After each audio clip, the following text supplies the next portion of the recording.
So, we're going to do a lunchtime chat, and I'm actually going to address a question that somebody actually asked as we've been asking our audience over and over. What is it that you would love to learn today? And I think one of the most important things that I do want to address today is the following one, that, Instagram over some time has become something that people only post beautiful pictures. They only post the great times. They only post what is popping, what is highlighted, what is going well, and just flexing on the gram. And I love it. I'm here for it. I'm literally waiting for my girls to post up fire post. But I'm also waiting for something to definitely change within the culture. And let me share exactly what that is. I literally want to see more people being authentic and keeping it real with everyone. And here's why. I don't think we can move forward in business if people aren't authentic and sharing like, yo, I had a horrible time with this vendor, and here's what went wrong. And not so much of making themselves a victim or blaming or saying like, dang, that was a horrible experience, but more so, and very importantly, sharing with individuals, here's what I learned from that experience. Here's the days that it doesn't go so well. And specifically, and being most definite, being hell of honest. Here's what I notice. When somebody asks like, hey girl, who did you use for so-and-so? People be quiet. They literally are like, mum's the word. I'm tired of that. Like, yo, if you're asking for a resource, I got you. Like, that's what the whole network is about, keeping it real too. I'm going to share with you all that November was probably one of the hardest months I have ever had during COVID. As a business owner, as a woman of color, as a woman doing business, I got straight taken for a ride with a vendor that charged me ahead of time and didn't come through with what they said they would. And on top of that, here's what I learned and here's what I want to share with all of you. It's not all sweet and honey all the time. It's not. Here's why. Business is business, but there is doing business as a professional authentically and having good business practices, all right? And here's what I'm talking about.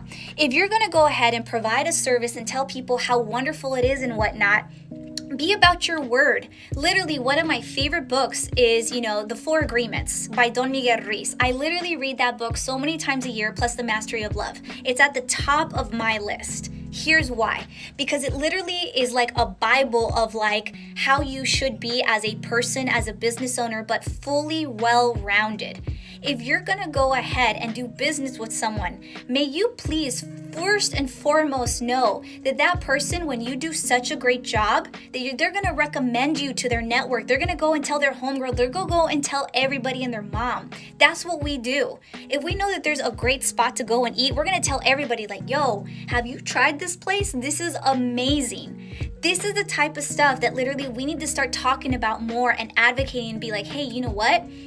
To be quite honest, I didn't actually get, what I said I would.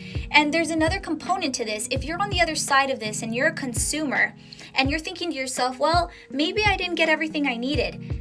I mean, did you use according to instructions? That's something I very often tell individuals, that if you purchased a gym membership, but you ain't going to the gym, and this is pre and post COVID, of course, how are you going to win? Literally, Lauren Sells, how are you going to win when you ain't right within? You're blaming other people for your lack of success, for your lack of happiness, for your lack of results. Please, first and foremost, if you sign up for something, if you buy something, for those of you that went crazy this weekend and you bought all this workout equipment, you bought all these clothes, and you're like, dang, I'm gonna flex on them in 2021. Get dressing, get ready, post up what you're doing. And that's literally what I'm talking about, like using social media as a platform to encourage others, to pour into them, to inspire, to let others know that it's always not just rainbows and sunshines. Right now, like we're on point today, right? But other days it may not be the case. And this is literally what I'm talking about. In addition to that, I think a really big part of having well-developed best business practices is knowing your service and knowing your product. I'm a huge fan. Drink your own Kool-Aid. How are you literally going to sell me a dish or sell me food that you haven't even tried? I'll tell you one thing that I'm definitely not a fan of.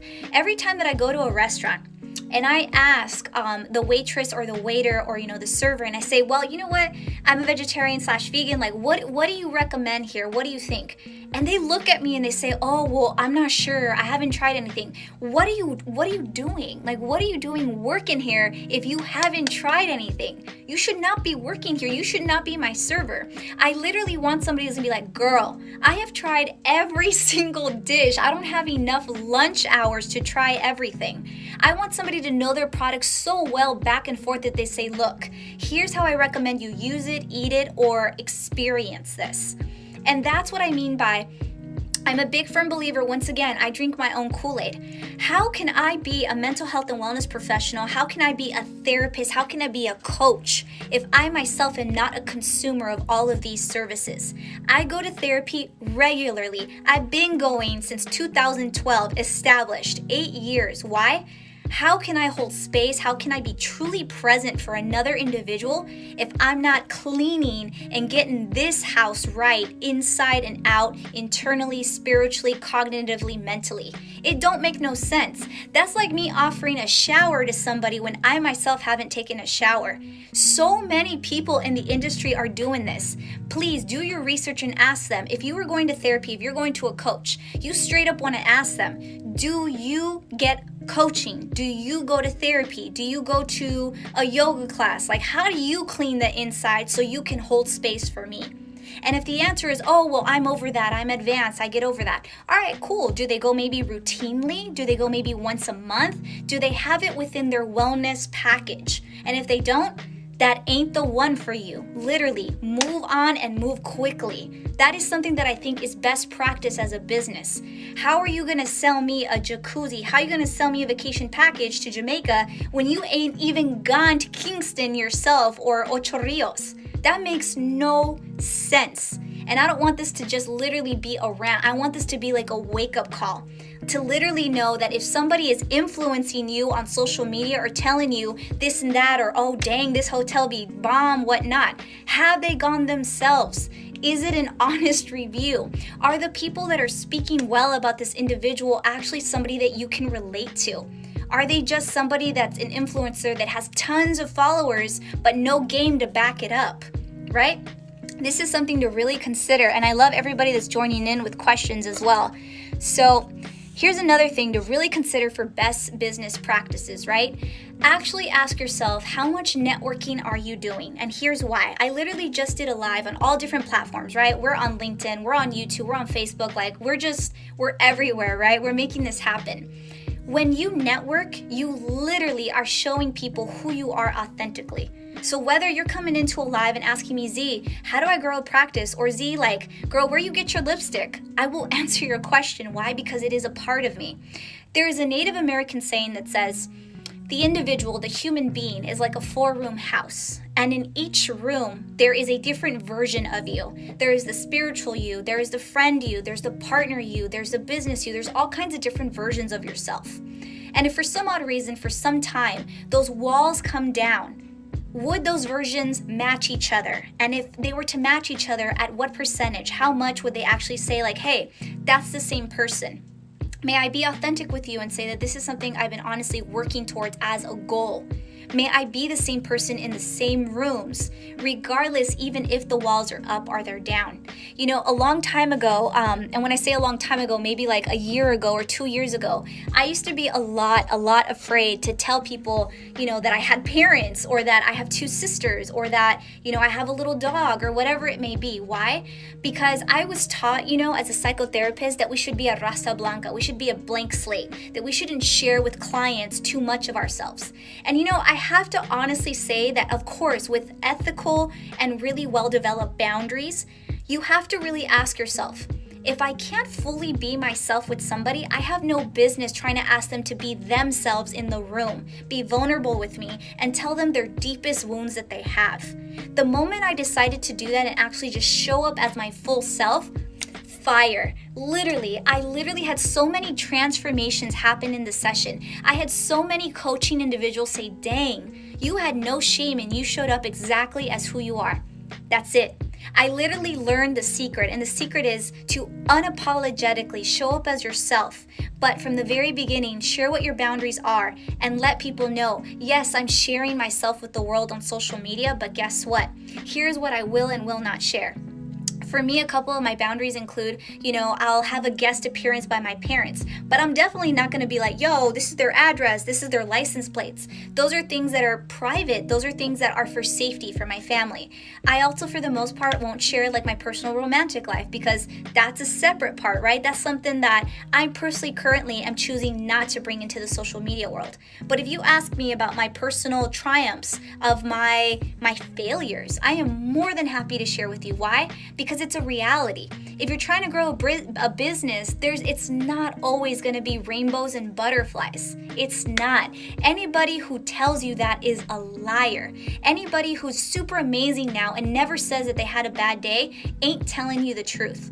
I have to share something with you. Something that brings me so much inspiration is watching very early on videos of Gary Vee and or Tony Robbins or Oprah, because they are so authentic in sharing, like their bank accounts were little to nothing. They were driving hoopies. They were jumping and reading menus instead of speaking to large stages. That's how you start. The most important thing I'm going to tell you today, the number one thing for best business practice is just start. Literally, feel the fear and do it anyways. If I hadn't started years ago doing my business, doing my thing, just doing it, I wouldn't be right now doing what I'm doing. So I'll share with you that, when I first started my private practice, I had $800 in my business bank account. And I thought to myself, like, man, I have such big dreams. Like, I had Nordstrom's, dreams, but I had a Ross bank account, right? And instead of me saying, I can't afford that, I can't afford to do X and X, I literally started asking myself, how can I afford that? What type of hustle am I going to need to do in order to do that right there? If I want 4, 5, 6, 7 vacations a year, how do I get there? And that's the number one thing. It's the mindset I have to share with you. Every single time we have a new Vida student join in, I make sure the mindset is on point. I make sure the mindset matches that. It makes no sense for us to go ahead and accept a student that is willing to put down the money but isn't willing to do the hustle or have the mindset to make it happen. Makes no sense. And I want you all to know authentically that that's literally where it's at. Get your mindset right. We have so many resources. If you have not gone into our free resources in our link right there, you're missing out. We literally share with you freely, cost-free, all the books we recommend. We sincerely share with you what are the secrets? Like, what have we done? If you follow us on Facebook, if you follow us on Instagram, you'll know that on a daily, I literally wake up at 5 a.m. and what do? I immediately pray, I give gratitude, and then I literally go feed my dog. But besides that, I think it's important to know networking, relationships, it's your number one business tool. And guess what? It's free 99. Let people know who you are. Let them know what you do for a living. Let them know how they can pour into you. It is the most beautiful part of growing a business. People do not buy a product, merchandise, or service. They buy you. So I hope this lunchtime chat was helpful. If you think somebody, your homegirl, your friend, your business partner needs to hear this, please share. Why? Because it's free. Literally, this is why social media was built, to go ahead and connect with others and let them know, hey, this exists. I wish that this existed when I was a little girl. I literally remember going to KB Toys and seeing not one Barbie that looked like me or matched my skin tone. And now there's little girls that have a plethora of choices. And I hope and pray that one day, a little girl that matches my brown, that matches my color, that matches my melon in any kind of way, that is inspired or wants to be whatever the heck she wants to be, sees it and says, it's possible. Just like our first Madame Lady, right? So that's all, folks. If you think this was helpful, go ahead, share with the world. Bye.